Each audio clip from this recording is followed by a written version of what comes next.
వాడు మగాడ్రా బుజ్జి, 1 కోటి మంది హిందువుల మనోభావాలను బయట పెట్టినవాడు. ఏమి గుండెరా వాడిది, ఆ గుండె బతుకుంటే 1 కోటి మందికి సమానం. జై శ్రీరామ్.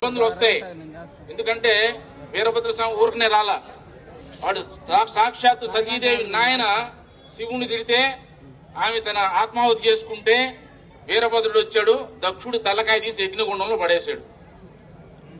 మరలా అది కావాలంటే చూసుకోండి, రాజకీయ పక్షాలైనా లేకపోతే అధికారులైనా సరే ఏ న్యాయం కావాలో చూసుకోండి. అటువంటి స్థితి తీసుకురాకండి దయచేసి. మీరు ఆలోచించాలా. శ్రీరామనవమి యాత్ర మీద రాళ్లు పడతాయి, వినాయక చవితి మీద రాళ్లు పడతాయి. ఎప్పుడైనా మొహరం ఊరేగింపు మీద ఎప్పుడైనా రాయి పడిందా? ఒక పోలీసుని చెప్పమన్నాడు వచ్చి. రంజాన్ సమయంలో లేకపోతే ఏదైనా దర్గా ఊరేగింపు జరుగుతుంటే ఎవరైనా రాళ్లు వేసి ఇబ్బంది పెట్టారా? ఈ దేశంలో ఎక్కడైనా సరే, ఇక్కడే కాదు ఎక్కడైనా సరే, ఎక్కడైనా ముస్లిం సోదరులు కనుక ఒక ఊరేగింపు తీస్తుంటే ఎక్కడైనా దాడి జరిగిందా? మరి హనుమాన్ జయంతి ర్యాలీ మీద ఎందుకు దాడి జరుగుతుంది? శ్రీరామనవమి శోభాయాత్ర మీద ఎందుకు దాడి జరుగుతుంది? అవసరమే వచ్చింది? మనం ఎవరి వారసులో?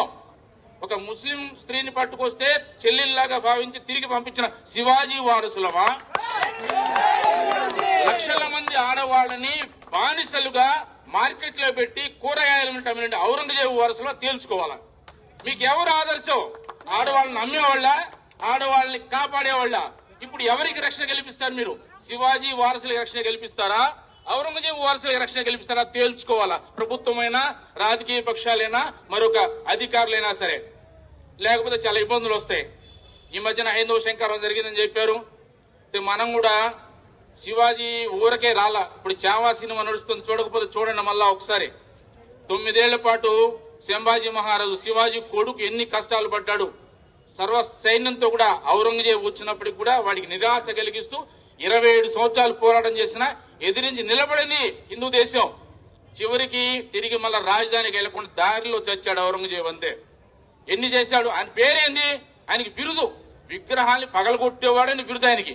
మీకు విగ్రహాలు పగలగొట్టేవాడు కావాలా, విగ్రహాన్ని కాపాడేవాడు కావాలా? తెలుసుకోండి. శివాజీ జీవితంలో ఏదైనా మసీదుని ధ్వంసం చేశాడా? ఎవరైనా ముస్లిం కన్యని అవమానపరిచాడా?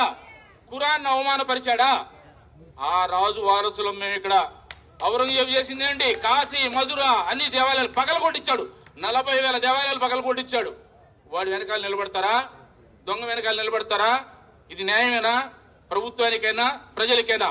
కొద్దిమందికి నాయకత్వం కావాలి. ముస్లింలలో గుర్తొచ్చింది, మా తాత కూడా బ్రాహ్మణుడు అంటాడు ఫరూక్ అబ్దుల్లా. అది ఇక్కడ హిందూ సోదరులే, వాళ్ళందరూ కూడా ముస్లింలందరూ కూడా ఒకప్పుడు మతం మార్చబడిన వాళ్లే.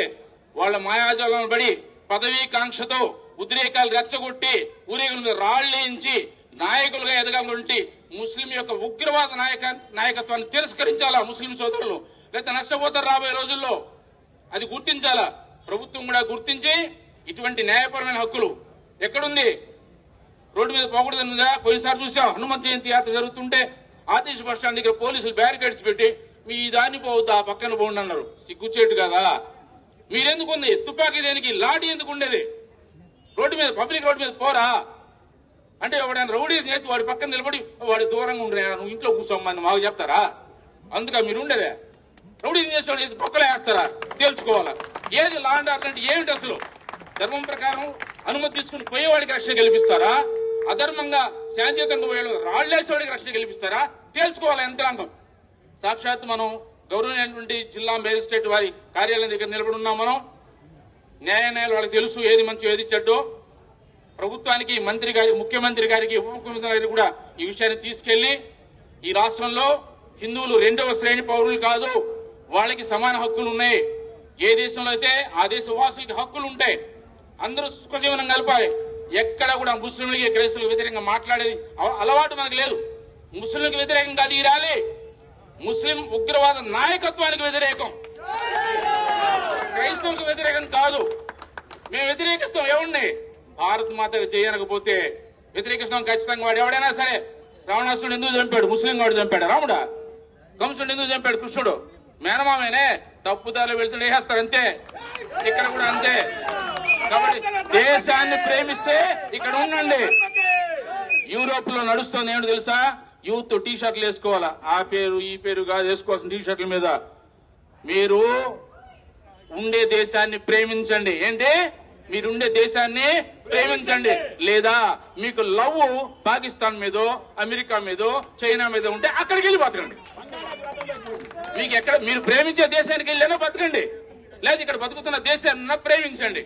యంత్రాంగం కూడా అదే ఆలోచించాలా.